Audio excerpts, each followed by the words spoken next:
Yo, what is up, guys? Zach here from TrueForm. Today I have a workout for you, and actually, I don't want to call it a workout because it's not a workout. I have a test for you, a MAF test, MAF, maximum aerobic function. So we'll be testing our aerobic capacity today, giving yourself an objective measure of where you are in this given moment. And then when you take this test multiple times over the course of the next few months, and heck, even over the course of years, you can see how you are progressing with your aerobic capacity and running at your aerobic heart rate. So this test builds off of my previous two videos that I uploaded, which is one, how to calculate your MAF heart rate, and two, your 20-minute beginner MAF run, just to get accustomed to training with a heart rate and what that looks like, what that feels like.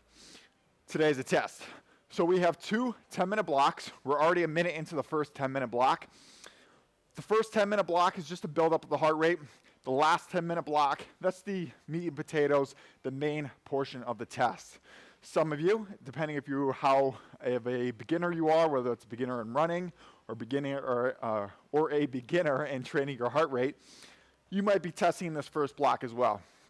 But I'm getting ahead of myself, talking too much, maybe confusing you if you haven't read the description and kind of have a background on how the MAF test works. Right now, as you can see, I'm walking, you should be walking. We're gonna keep walking probably another minute here, minute and a half, while I'll explain how this test works. So the MAF test can be done a few different ways. It can actually be done any way you want, in terms of you could run, you could ride a bike, cycle, you could do, you can play basketball, all right? You can swim. Just really anything that you can do aerobically, and so you can't do weightlifting. Weightlifting would be a poor choice for the MAF test. And what it does is you take the test the first time, which we are now, could be your first time, and then you take the test a month from now.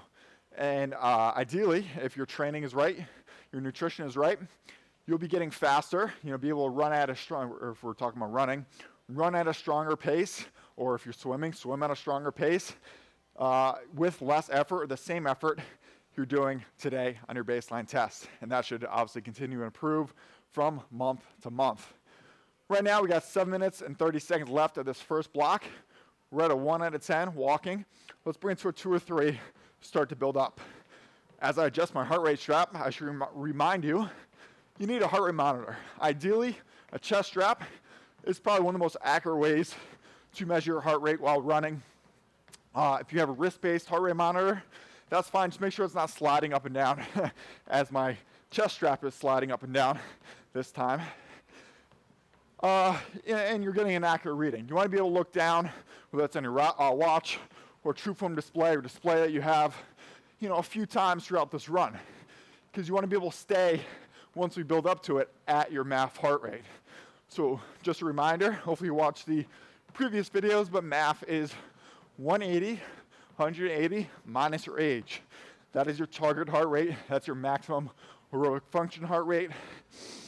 There are some modifiers there. You could add some if you're a very experienced athlete.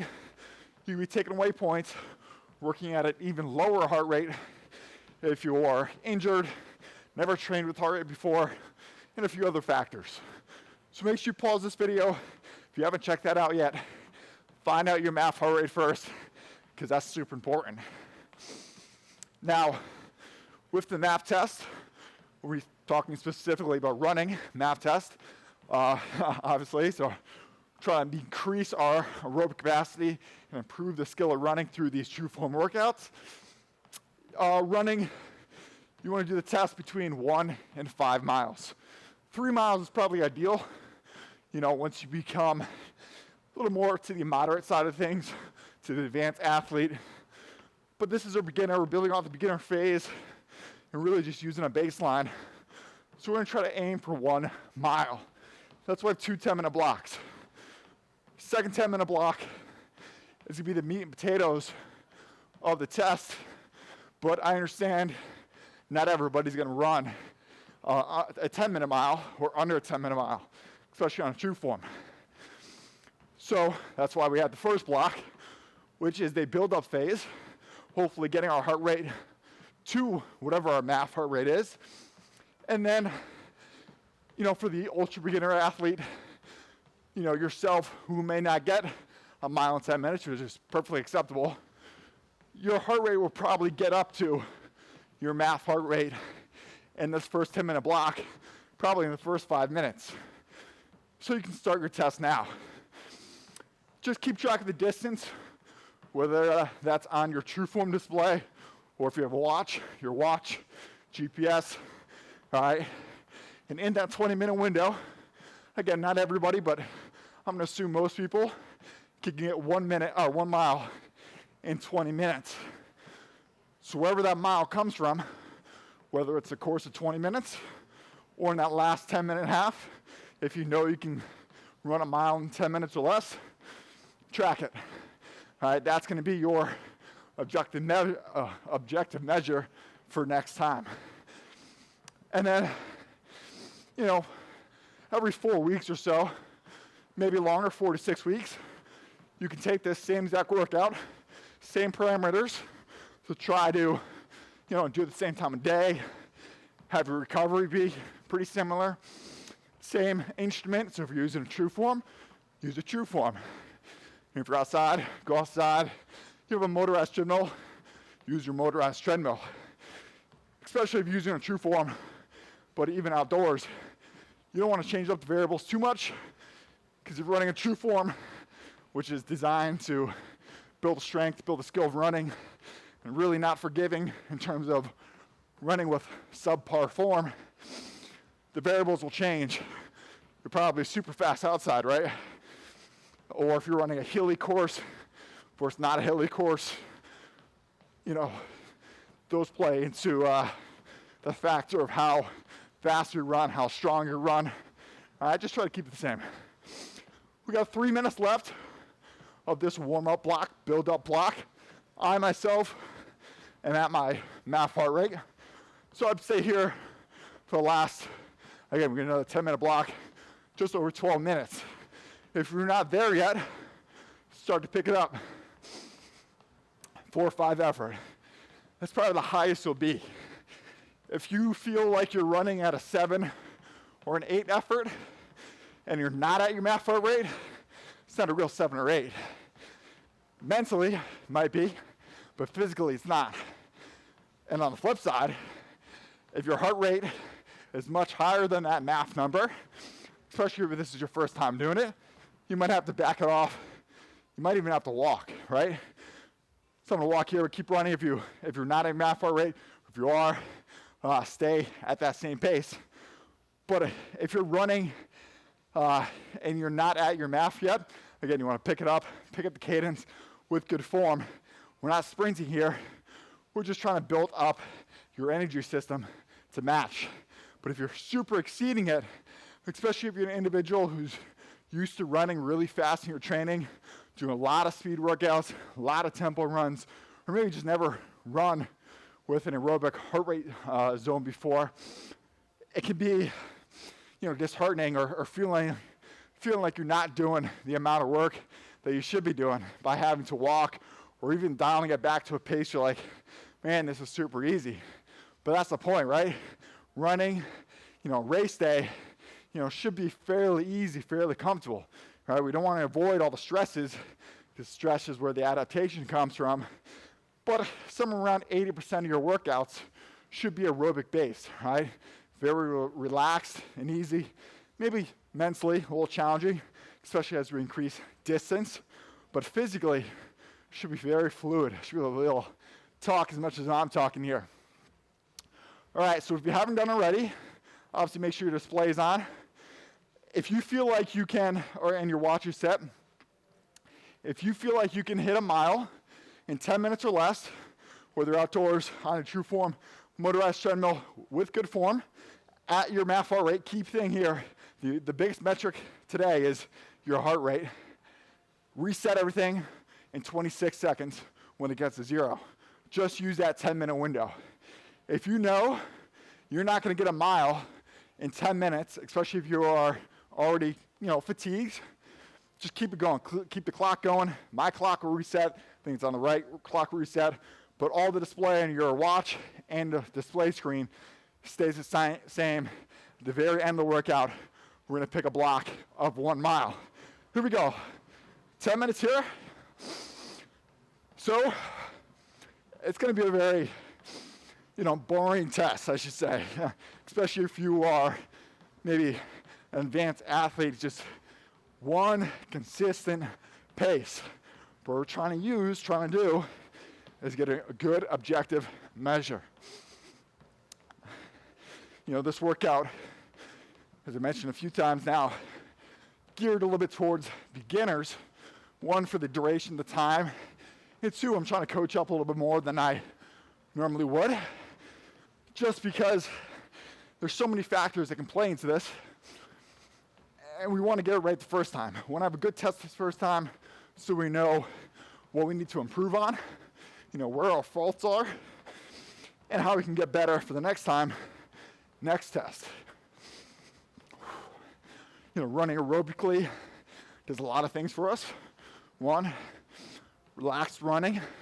So we'll talk, like I said, swing the arms freely, legs, core engaged. You should be able to run, if it's a fairly easy course, not much terrain variability in terms of up and down a hill, over rocks, this, what. If you're on a TrueForm, for the whole period of your test, you should be able to maintain that good form, that upright posture, head up, chest up, good form, shoulder stacked over your hips, one foot in front of your center of mass, falling into your next step. Breathing. And this could definitely happen, will happen for myself in this short of the window. For me, I'll get more than a mile. Probably get somewhere mile and a half, 2 miles. I've stopped a few times today. So a little bit different than if I took this test completely myself, but if you're an individual who possibly gets 2 miles or more out of this 20-minute block, great. As long as you're running at your MAF heart rate, that's an accurate representation of running aerobically. Now, if you don't have a heart rate monitor, again, ideally you should be.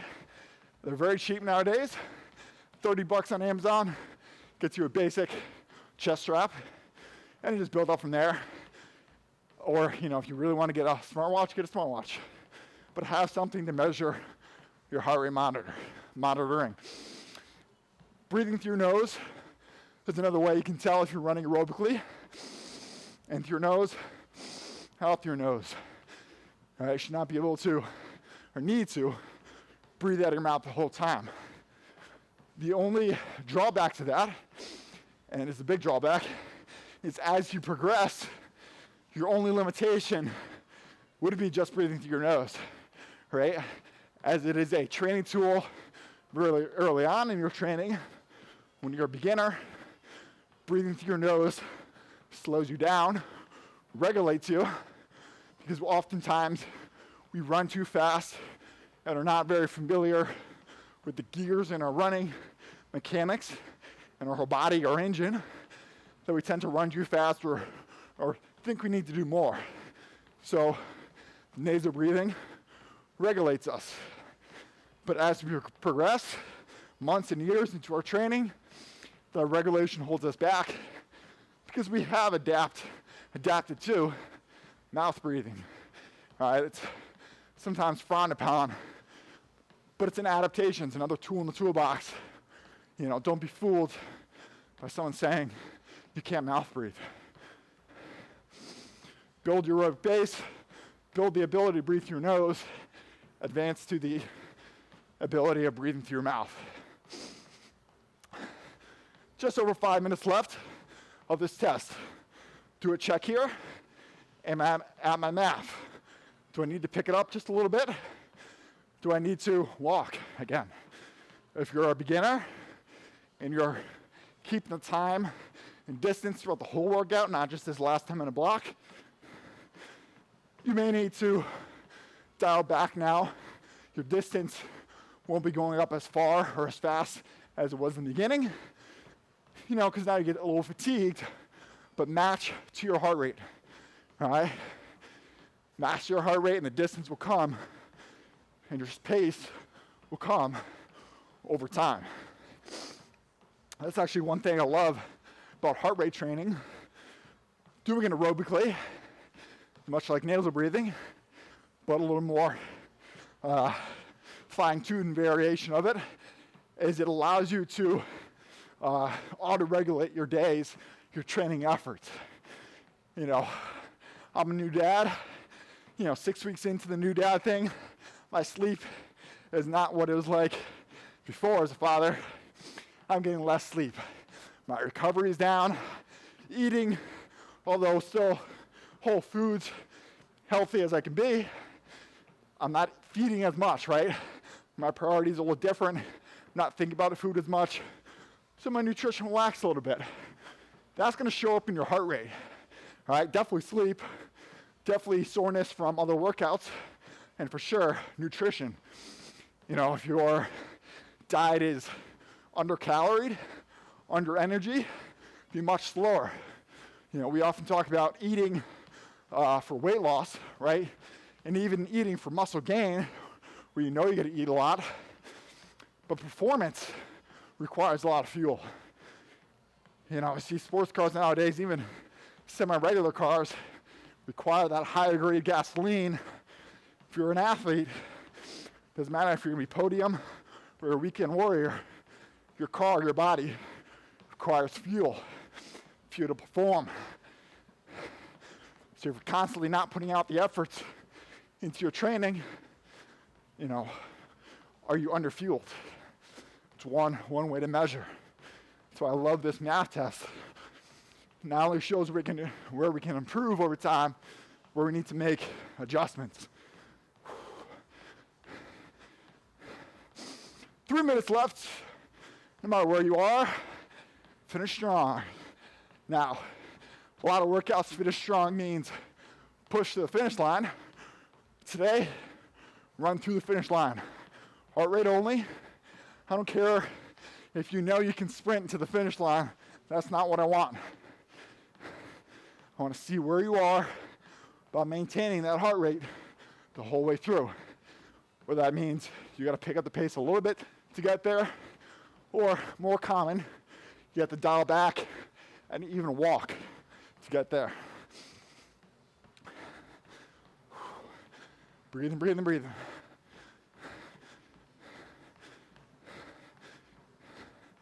One foot in front of the other.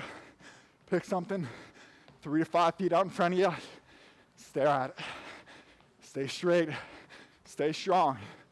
2 minutes left. Could be a lap around the track for some people.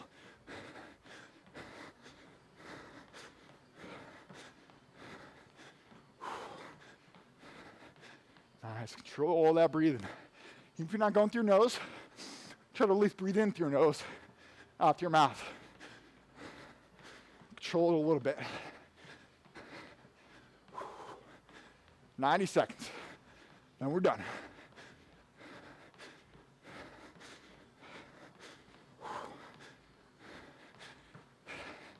Doing good. Make sure you're smiling. Make sure that head is up. We got better today. And we know what we need to improve upon for next time.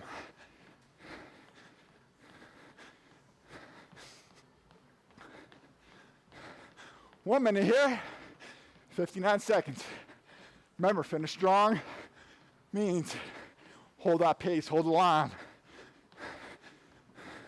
Unless you're exceeding your heart rate. But you should be able to match it. 40 seconds, just over 40 seconds.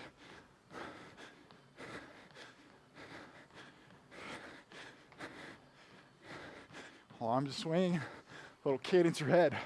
1, 2, 1, 2. 30 seconds left.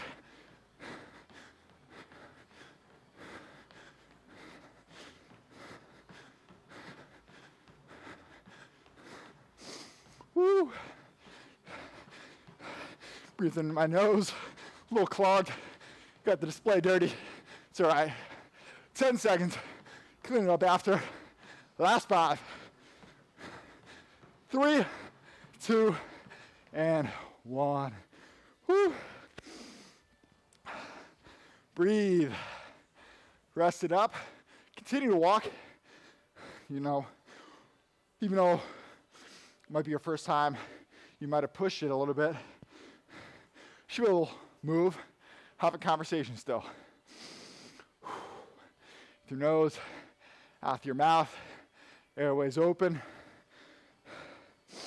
Great work today. So again, this was a test, right? It's a great way to objectively measure where you are in a given moment, as well as, you know, how you can improve. And then a month from now, a couple months from now, years from now, you can take the same exact workout, the same variables in terms of running a TrueForm, running outdoors, etc. See where you improved. Ideally, you know, if you didn't get a mile today, you should be able to get a mile next time. You know, a little bit faster here. You should be able to run at that same effort, if not a little bit stronger. You know, it might feel faster because your form is getting a little more fluid, a little more easy. But that same effort, but at an increased pace or turnover rate, stride frequency of your legs and your body turning over into that next step. So a couple things here. Track how long, you know, what'd you do? Did you just focus on that last 10 minutes? Did you use the whole 20-minute window? Find that mile block. How long did it take you to do the mile? And what heart rate were you at? Ideally, it should be the same heart rate the whole time, but if it fluctuated, make note of that. All right, and then use this MAF, your heart rate, MAF heart rate, every single time you do one of these workouts, and you're going to see a month from now, do the same exact workout, see where you improve. All right, if you don't improve, make note of it. Did something else change in my life? My nutrition, sleep, habits? Was I not training? Was I not training my heart rate? Was I not training at all? And just if you feel good, right? If you have an objective goal, like I'm running a 5K, don't be doing a walking plan or don't be doing a marathon plan. Do a 5K plan. Take one of the 5K workouts, etc. But there you have it. That was the MAF test. Get after it. Let me know how it goes in the comments below. I'm here to coach you. I'm here to make you better. Talk soon. See you next workout. Peace.